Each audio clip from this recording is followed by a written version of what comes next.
And we've got some breaking news that's coming in. This is the top court on GST. Recommendations of the GST Council is not binding on centre and states. It only has a persuasive value.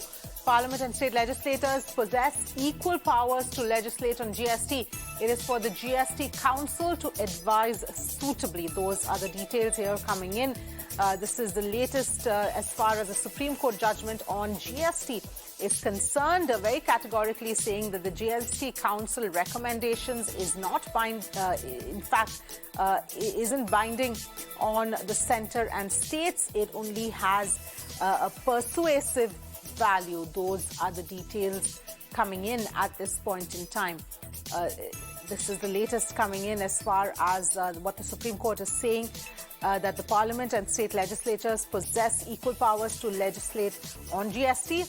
It is for the GST Council to advise suitably. Meenakshi joining us for more on this. Meenakshi, if you can take us through what exactly the top court is saying with respect to any recommendations made by the GST Council and what implications this will have now.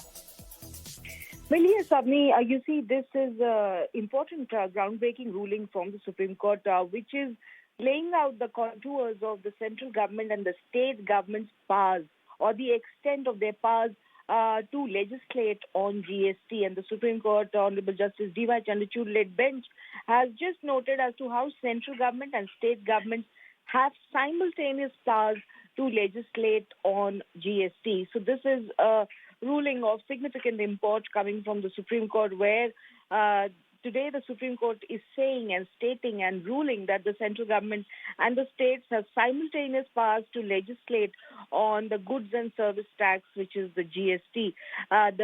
Hence, the Supreme Court continues that the GST Council must work in harmonious manner to achieve a workable solution between the centre and the states, the top court has added. Pertinently, the Supreme Court is also ruling today, by virtue of this particular order, that the recommendation of GST Council is not binding on states, but it has only persuasive value.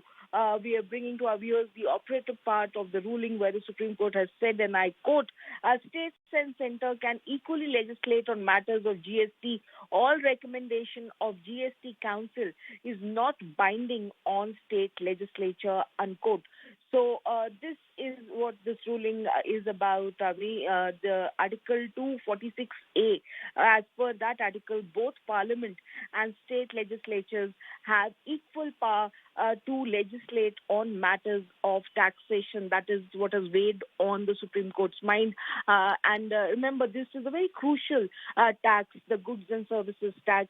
And Supreme Court of India is ruling today that not just the central government, but also the state governments have equal powers and rights to legislate on this.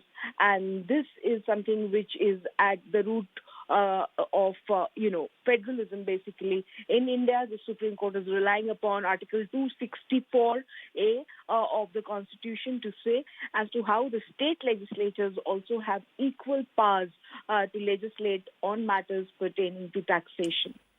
All right, Meenakshi, thank you so much for getting us all of those details. Let me also bring in Hina here, who's joining us on the phone line. Hina, this is extremely important here, what the top court is saying, and is going to have important implications as far as the GST Council and its recommendations are concerned.